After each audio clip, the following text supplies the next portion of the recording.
नमस्कार, मी संस्कृती आणि आपण पाहत आहात नवा मराठा। तर पाहुयात अहिल्यानगर जिल्ह्यातील महत्त्वाच्या घडामोडी। अहिल्यानगर शहरात मुरुम उत्खननाचा धक्कादायक प्रकार उघडकीस आला आहे।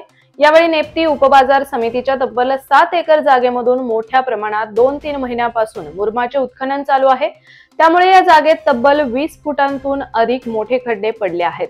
या प्रसंगी तहसीलदार यांना वारंवार निवेदन देखील दिले आहे, मात्र तरी देखील मोठ्या प्रमाणात उत्खनन सुरू आहे। तसेच या उत्खनन करणाऱ्या टोळीचा म्होरक्या पुण्यातून हे काम करत आहे। तसेच त्यातीलच एक म्होरक्या जामिनावर बाहेर असून त्याच्या नेतृत्वाखाली ही टोळी केडगावमध्ये काम करत आहे। त्यामुळे आता तहसीलदार संजय शिंदे यांनी या जागेचा पंचनामा करून मार्केट कमिटीचे संचालक मंडळ सचिव यांच्यावर फौजदारी गुन्हा दाखल करावा, अशी मागणी माजी नगरसेवक अमोल येवले यांनी केलेली आहे। तर पाहुयात अमोल येवले काय म्हणाले। तहसीलदार साहेबांना मार्केट कमिटीच्या शेजारी मार्केट कमिटीची जी 7 एकरची जी जागा आहे त्या ठिकाणी केडगावमध्ये बऱ्याचशा नागरिकांच्या चर्चेनंतर आम्हाला माहिती मिळाली की इथं जवळजवळ 2-3 महिने झाले मोठ्या प्रमाणात उत्खनन चालू आहे। तर तिथं जाऊन आज सकाळी आम्ही प्रत्यक्ष पाहणी केलं असता तिथं जवळजवळ 20-20 फुटाचे खड्डे 7 एकर जमीन मार्केट कमिटीची यांनी उकरलेली। तर त्याची जरा माहिती घेतली असता असं कळालं की 2-3 महिन्यापासून चर्चा गावात चालू होती काही तर JCB डंपर चालू आहे। पण ही जी लोकांची जी जागा आहे मार्केट कमिटीची जरी जागा असली ती सर्वसामान्यांची जागा आहे आणि ही उकरण्याचं काम कोणत्या टोळीमार्फत चाललंय हे सर्व केडगावकरांना व नगरकरांना माहिती। तर याच्यासाठी आम्ही तक्रार अर्ज तहसीलदार साहेबांना दिलेला आहे। परंतु ही जी कार्यरत टोळी आहे उत्खनन करणारी जी टोळी आहे चोरी करणारी हिचा म्हणजे आपण काय म्हणतो याचा म्होरक्या पुण्यातून बसून म्हणजे केडगावातला तो तडीपार गुंड आहे आणि त्यातलाच एक गुंड त्यांचा साथीदार केडगाव सध्या जामिनावर बाहेर आहे व त्याच्या माध्यमातून ही टोळी मुरुमाची चोरी करणारी टोळी याच्या मागे आम्ही वेळोवेळी तक्रारी दिल्या होत्या तहसीलदार साहेबांना, परंतु काही त्यांनी त्याच्यावर काम केलं नाही। परंतु आम्ही सर्वजण आता मोठ्या संख्येने इथं जवळजवळ आता वेळमधून पण जगतात आलेले आहेत, आमच्या गावातले गावकरी आहेत, नेप्तीचे गावकरी आहेत। जर यांनी तहसीलदार साहेबांनी यांच्यावर कारवाई केली नाही ही मुरुमाची चोरी करणारी टोळी आणि याच्यामुळं यांच्या साथीदार म्हणून मार्केट कमिटीचे संचालक मंडळ सभापती उपसभापती व सचिव हे यांच्या संघटनात्मक करून या चोरी करण्याचं काम जवळजवळ शासनाचा 4 ते 5 कोटीचा महसूल यांनी बुडवलेला आहे व यांच्यावर त्वरित कारवाई करून यांच्यावर फौजदारी स्वरूपाचे व चोरीचे गुन्हे दाखल करावे ही आमची सर्व नागरिकांच्या वतीने तहसीलदार साहेबांना नम्र विनंती। अहिल्यानगर शहरात वाहतूक सुरक्षा सप्ताहानिमित्त महाराष्ट्र पोलीस यांच्याकडून वाहतुकीच्या नियमांची जनजागृती व्हावी यासाठी दिल्ली गेट ते न्यू आर्ट्स कॉलेज रोड परिसरात NCCच्या विद्यार्थी समवेत वाहतूक पोलीस यांच्या वतीने वाहतूक नियमांचे फलक हातात घेऊन जनजागृती रॅली काढण्यात आली। या जनजागृती रॅलीमध्ये NCCच्या अनेक विद्यार्थ्यांनी सहभाग घेतला होता। तसेच शहरात वाहतूक नियमाची जनजागृती करण्यात आली। काल मकर संक्रांतीचा सण अगदी थाटामाटात साजरा करण्यात आला।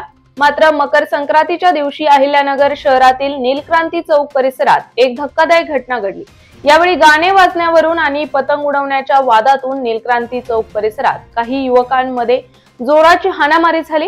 यावेळी दोन्ही बाजूच्या जमावाने एकमेकांवर किरकोळ दगडफेक केली। मात्र या धक्कादायक घटनेत 4 जण जखमी झाले आहेत। तसेच या घटनेतील परस्पर विरोधी फिर्यादीवरून दोन्ही गटाच्या 9 जणांवर तोफखाना पोलीस ठाण्यात गुन्हे दाखल करण्यात आले आहेत। तसेच या घटनेतील जखमींवर जिल्हा रुग्णालयात उपचार सुरू आहेत। अहिल्यानगर शहरातील नागरिकांसाठी महत्त्वाची बातमी आहे। नागरिकांना महानगरपालिकेकडून अधिकाधिक चांगल्या दर्जाची सेवा आणि सुविधा देण्यासाठी सर्व विभागांनी प्रत्यक्ष कृती कार्यक्रम राबवावा। तसेच मुख्यमंत्री देवेंद्र फडणवीस यांनी दिलेल्या 100 दिवसांच्या कृती आराखड्याची तातडीने प्रभावी अंमलबजावणी करावी, असे निर्देश सर्व विभाग प्रमुखांना देण्यात आले आहेत। तसेच नागरिकांना आवश्यक सेवा मोबाईलवर उपलब्ध करण्यासाठी आणि तक्रार निवारणीसाठी सद्यस्थितीत असलेले महानगरपालिकेच्या ॲपमध्ये नव्याने काही फीचर समाविष्ट करणार आहे। तसेच त्याला व्हॉट्सअप चॅनलद्वारे जोडण्यात येणार असल्याची माहिती आयुक्त तथा प्रशासक यशवंत डांगे यांनी दिली। अहिल्यानगर शहरातील नागरिकांना महापालिकेने जोराचा झटका दिला आहे, कारण महानगरपालिकेने घरगुती वापराच्या पाणीपट्टीच्या दरात वाढ करण्याचा निर्णय घेतला असल्याची माहिती महापालिका आयुक्त यशवंत डांगे यांनी दिली। दरम्यान पाणीपट्टीतून मिळणारे उत्पन्न आणि पाणी योजना आणि वितरण व्यवस्थेवर होणारा खर्च यातील तफावत मोठ्या प्रमाणात वाढली आहे। परिणामी पाणी योजनेची वीज बिले देण्यात मोठ्या अडचणी निर्माण झाल्या आहेत। त्यामुळे पाणीपट्टीत वाढ केली आहे। मात्र महापालिका आयुक्तांनी शहरातील पाणीपट्टीत वाढ केली असल्याने आमदार संग्राम जगताप आणि भाजपचे शहर जिल्हाध्यक्ष ॲडव्होकेट अभय आगरकर यांनी यावर आक्षेप घेतला आहे। यावेळी संग्राम जगताप म्हणाले की महापालिकेने अचानक पाणीपट्टीत वाढ केली असून ती अन्यायकारक आहे, त्यामुळे वाढवलेल्या पाणीपट्टीचा निर्णय तातडीने मागे घ्यावा, अन्यथा तीव्र स्वरूपाचे आंदोलन केले जाईल, असा इशारा महापालिकेचे आयुक्त यशवंत डांगे यांना आमदार संग्राम जगताप यांनी दिला आहे। तसेच भाजपचे शहर जिल्हाध्यक्ष ॲडव्होकेट अभय आगरकर यांनी महापालिकेच्या पाणी वितरण नियोजनावर प्रश्नचिन्ह उपस्थित करीत पाणीपट्टी वाढीस विरोध केला आहे। सदर दरवाढ अन्यायकारक असून प्रशासनाने आधी नियमित पाणी आणि पुरेशा दाबाने पाणी पुरवठा करावा आणि नंतर टप्प्याटप्प्याने दरवाढ करावी, अशी मागणी ॲडव्होकेट अभय आगरकर यांनी केली आहे। आज आपल्या अहिल्यानगर महानगरपालिकेच्या आयुक्तांना निवेदन देण्यात आलं। निवेदन देण्याचं कारण असं होतं की त्यांनी प्रशासक म्हणून त्यांच्याकडे सगळा कारभार असताना, स्टँडिंग कमिटीचा असेल किंवा जनरल बोर्डाचा असेल, त्यांनी अचानकरित्या या बजेटचं निर्माण करत असताना की ताबडतोब अचानकरित्या त्यांनी कुठेतरी प्रस्ताव पुढे पाठवण्यात आला की पाणीपट्टी वाढ करण्यात आली आहे। आम्ही त्यांना निवेदन दिलं, त्या पाणीपट्टी वाढेला आम्ही विरोध केलेला आहे। कुठल्याही प्रकारची पाणीपट्टी आयुक्तांनी वाढू नये अशा प्रकारचं लेखी स्वरूपाचं निवेदन त्यांना देण्यात आलेलं आहे। आणि बजेट सादर करत असताना कुठेतरी प्रशासक म्हणून ज्यावेळेस त्यांना अधिकार असतील, तर जरी ते प्रशासक असले तर नागरिकांच्या भावना आणि शहरामध्ये हे संपूर्ण अचानकरित्या कुठेतरी नागरिकांवर भार येईल अशा प्रकारचा कुठलाही अन्यायकारक निर्णय घेऊ नये अशा प्रकारचं निवेदन देण्यात आलेलं आहे। निश्चित रूपाने जर तसा निर्णय जर घेतला तर त्यांच्या विरोधामध्ये मोठं आंदोलन देखील या ठिकाणी छेडण्यात येईल। नगर शहरातील महानगरपालिकेने पाणीपट्टीची वाढ केलेली आहे आणि 1,500 वरून 3,000 वरती आता नेलेली आहे।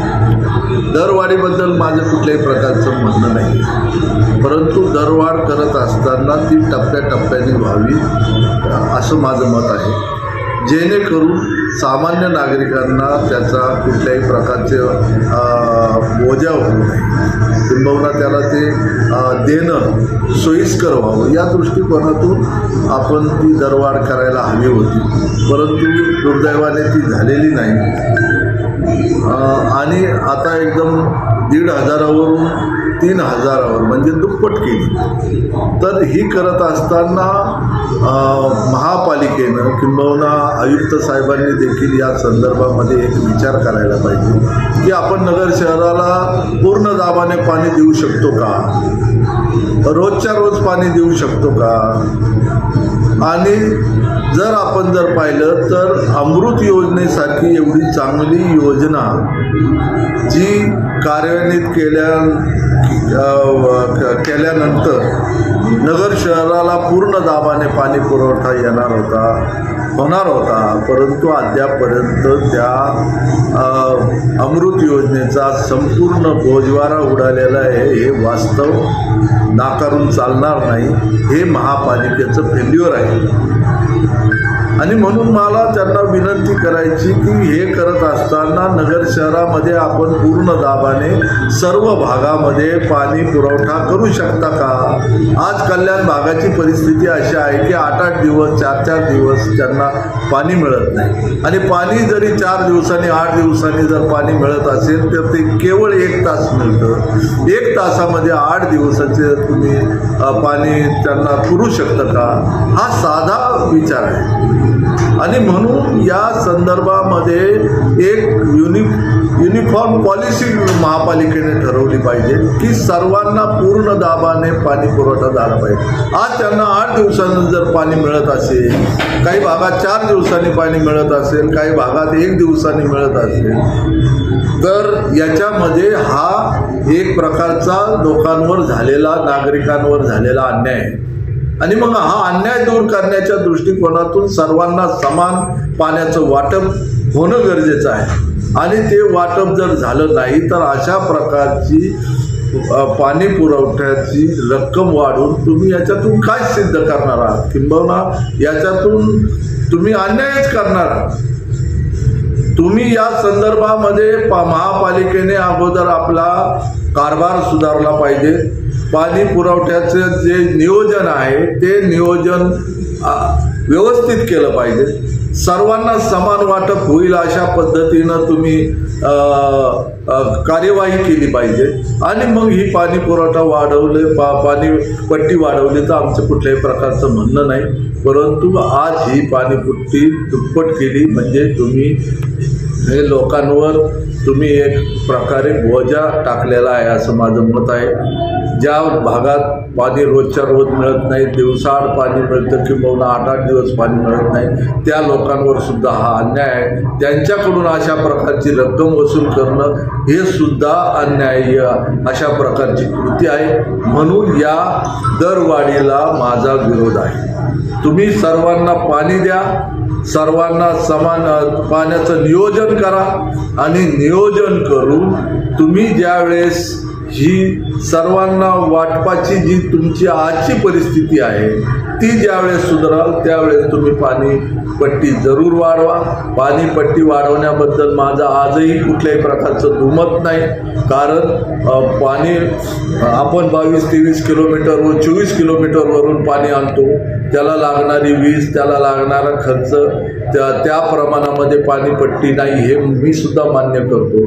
परंतु ती टप्प्याटप्प्याने व्हावी आणि या वाटपाच्या नियोजनामध्ये तुम्ही चांगल्या प्रकारे लक्ष घालून त्यामध्ये सुधारणा घडवून आणूनच मग पाणीपट्टी वाढवावी अशी माझी विनंती आहे. आणि हे सर्व परिस्थिती समोर असताना फेज 2चे कनेक्शन आपण दिलेले आहे. फेज 2चे कनेक्शन देऊन सुद्धा आज त्यांना पूर्ण दाबाने पाणी येत नाही. त्यामुळं तुम्ही एकेका व्यक्तीकडून हजारो रुपये कनेक्शनसाठी घेतलेले आहेत, परंतु तो पाणी पुरवठा आजही होत नाही.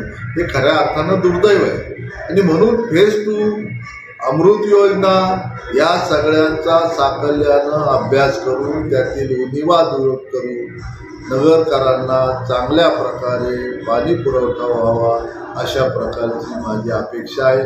आणि ती अपेक्षा गैर नाही आहे असं माझं मत आहे. आणि म्हणून आयुक्तांनी अगोदर दरवाढ करण्या अगोदर या सर्व उणिवा आहेत त्या दूर कराव्यात आणि मगच पाणीपट्टी वाढवावी अशी माझी त्यांना विनंती आहे. तर अशाच माहितीपूर्ण बातम्यांसाठी चॅनलला सबस्क्राईब नक्की करा.